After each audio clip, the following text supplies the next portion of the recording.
Ishant Sharma ball of the IPL వేశాడు. అవును friends, Ishant Sharma IPL చరిత్రలోనే నిలిచిపోయే బంతిని వేశాడు. ఢిల్లీ వర్సెస్ కేకేఆర్ మ్యాచ్ లో రసెల్ డీసీ బౌలర్లని రఫ్ఫాడిస్తున్నాడు. అయితే కేకేఆర్ ఇన్నింగ్స్ చివరి ఓవర్ వేయడానికి వచ్చిన ఇషాంత్ శర్మ మొదటి బంతికే ఆండ్రూ రసెల్ ని క్లీన్ బౌల్ చేశాడు. 144 km/h వేగంతో వేసిన పర్ఫెక్ట్ ఇన్ స్వింగ్ యార్కర్ కి రసెల్ దగ్గర జవాబే లేకుండా పోయింది. ఆ బంతి నాడే క్రమంలో రసెల్ పూర్తిగా నేలపై పడిపోయాడు, కానీ బంతిని మాత్రం కనెక్ట్ చేయలేకపోయాడు. ఆ బంతి వికెట్స్ ని గిరాటేసింది.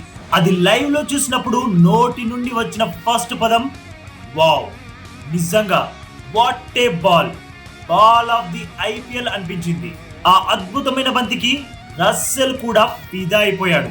ఇషాంత్ శర్మని మెచ్చుకున్నాడు. మరి మీరు కూడా ఆ బంతి చూసి వావ్ అన్నారా? కమెంట్ చేయండి. అలాగే ఐపీఎల్ లేటెస్ట్ అప్డేట్స్ కోసం మన ఛానల్ని సబ్స్క్రైబ్ చేసుకోవచ్చు కదా.